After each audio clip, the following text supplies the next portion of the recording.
Hello YouTube, Boss Rino, welcome to my channel. So ito, marami nag-request ito kahit wala. Dahil ni-reaction namin, dahil pinuntahan ko yung kay Diwata na Pares at kumain ako doon, kumain din ako kay Rosemar dahil malapit lang sa amin, Laguna lang. Ay ate re-reaction to ano. At may isang tao na nag-request ito. At ako puro ito ang lumalabas sa Facebook ko, sa feeds ko, putang ina. Sa TikTok ko, puro ito lumalabas. Kasi nga, nag-upload ako about sa pagkain nila. So, tirahin natin to bago pa tirahin ng pamagat pala nito. Ito ay kay Diwata Pares Overload. Subscribe mo si Diwata Pares Overload. Yan, Diwata Pares Overload. Tapos ang pamagat ito ay bagong house and lot, 1 million pesos galing kay Madam Rosmar. Grabe, bagong house and lot binigyan. Napakayaman ito para magbigay ng 1 million pesos pa. Ay, Diyos ko. At tirahin natin si Diwata bago pa tirahin, at saka si Rosmar bago pa tirahin ng iba. Ayan, so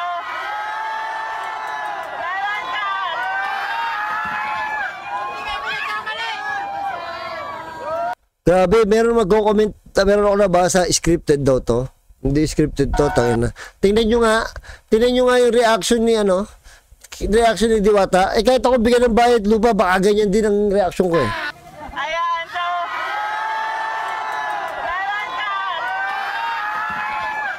Grabe.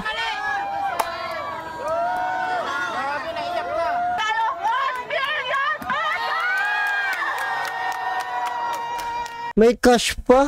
Gano'ng kayaman to si si Rosemar. Alam ko to, yata 1 million pesos. 1 million pesos. Hindi ko alam ha.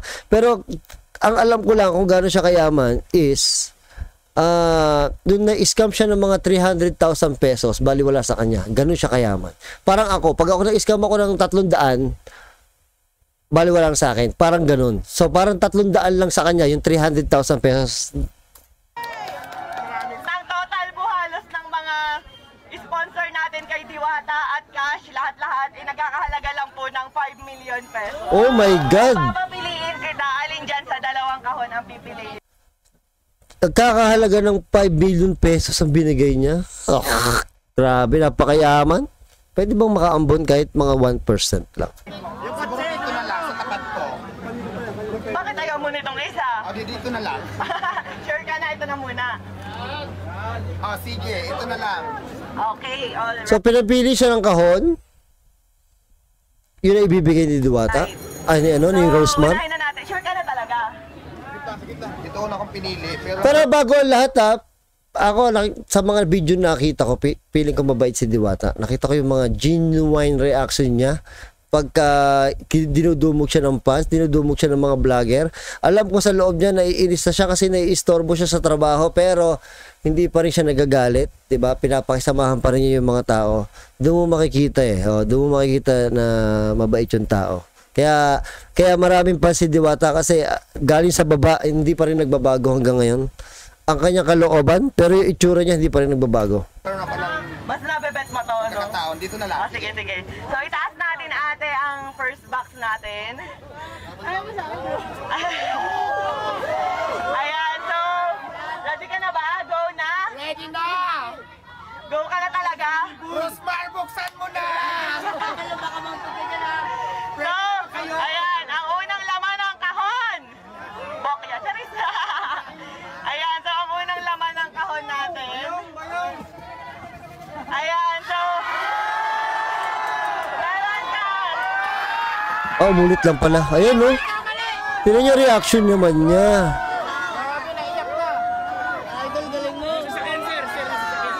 Ayan, so para may pahingahan siya dito and at the same time, sinalagyan ko na rin po yan ng air. Kahit ako, iiyak ako pag binigyan ko ng bayad lupa. Pangarap ko yan Kasi,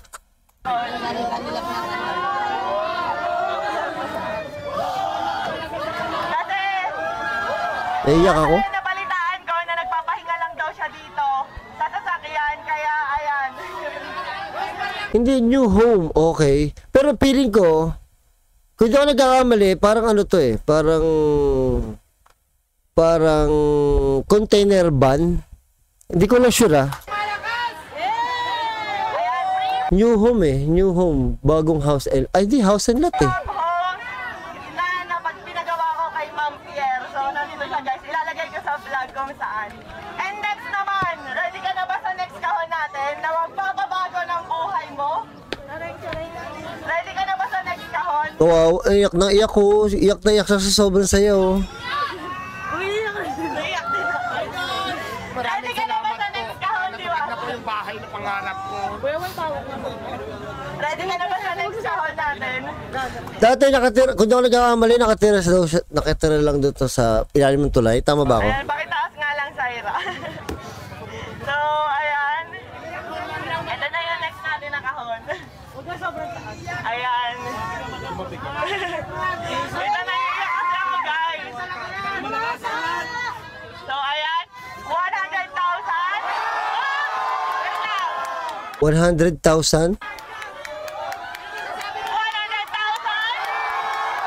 Oh puta, 100,000 per ano? O 1 million cash nga to. 100,000. 100,000. Siya napakaswerte naman talaga oh. Grabe, no? 100,000. Meron pa ba? Tingin nyo meron pa? 100,000? 1 million! 100,000!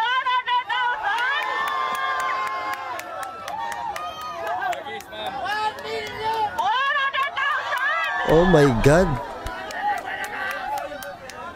Sa mga nagsasabi na scripted to, hindi to scripted. Kita nyo naman ang reaction ni Diwata. 100,000!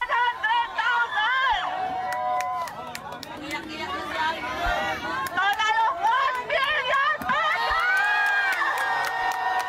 Ikaw Kurikula, 500,000 pala na scam yan si Rosmar. Baliwala sa kanya. Ganun niyang kayaman. Maraming salamat, madam. Tangina, na-scam ako ng 500 pesos. Masama nga yung loob ko eh. Na-surprise ako kasi nagulat talaga ako dahil dito. Napagod ako yung buhay. Kaya ito pala yung lahat ko. Maraming salamat po sa blessing. Napisit ko po lahat yan. So, ayan guys, gusto ko magpasalamat sa Kasi Asian. Grabe naman, ang yaman naman niya. Ba't kanyang kakayaman, Rosmar?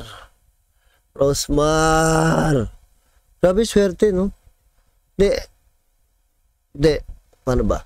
Swerte si Diwata kasi na-broadcast siya. Actually, kaya siya swerte is na-broadcast siya, sumikat siya sa TikTok. Kaya nalaman ng tao yung mga buhay-buhay niya. Tapos, kinagat siya ng mga vlogger. Oh.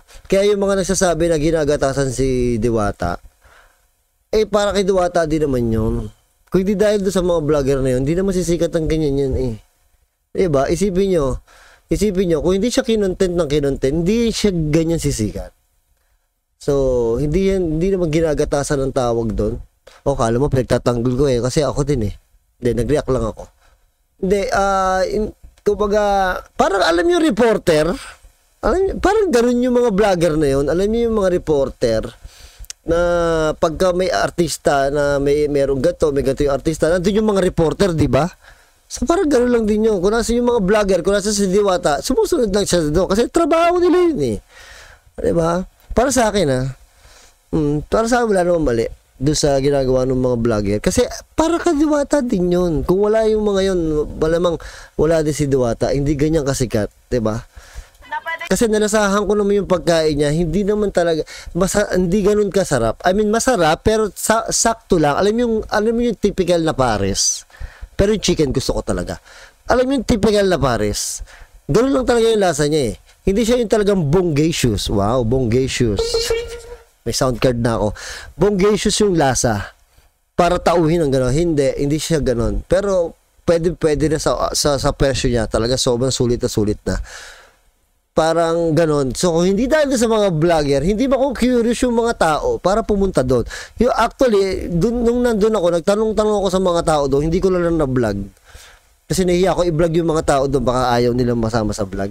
Natanong ako, halos lahat, 50%, 60% yata, ay first time doon. So, na-curious sila dahil doon sa mga vlogger na yun. Diba? So, nakatulong yung mga vlogger kay Diwata. Tsaka ba't nagagalit kayo? Si Diwata nga hindi nagagalit eh. Kasi alam ni Diwata na nakakatulong sa kanya yun. At yan, matalinong tao yan. Mabait, matalino. Diba? Tapos masipag, grabe yung sipag. Hanggang ngayon, tumatrabaho pa yun, nakikita ko eh. Di ko naman pinagtatanggol, pero wala naman dapat ipagtanggol eh. Kaya sabi ko lang. Ayun nga, kaya yung mga vlogger na sinasabihan nyo na ginagatasan, hindi naman ganun yun. Bakit? Ito, dadagdag ko lang ha. Pinuntahan niya ni Alex. Ano ba purpose ni Alex doon? Di ganun din. Pinuntahan ni Rendon yan. Di ganun din. Si Rosmar, ganun din yan. Kaya lang sobrang, yung kay Rosmar, is matalino din to, magaling to sa, sa marketing strategy. Talagang, hindi na, di ba? Hindi man niya mabawi yung 5 million, pero yung popularity niya, di ba? So, ganun din yun. Diba? Pag sikat, hindi nyo inaaway. Pag yung mga maliliit na vlogger, aawain nyo. Ano ba? Pare-pares lang naman yun eh. O katulad ko, malamang dahil basher ito. So, wala na to. At least alaman na natin. Gusto ko lang makita kung magkano yung binigay, kung ilan yung binigay, tapos yung reaction ni Diwata. Tapos sabi nila kasi may scripted. May nagsabi scripted, tinatanong din ako eh. So, inalam ko lang kung scripted o hindi. Para instant cash. Pwede pala yun, karne. Di ba? Pero kung ako patatanungin, panalo yung chicken nila. Para sa akin, chicken talaga. Kasi kanya-kanya naman talagang gusto. Ako kasi chicken ang gusto ko. So, yun, chicken.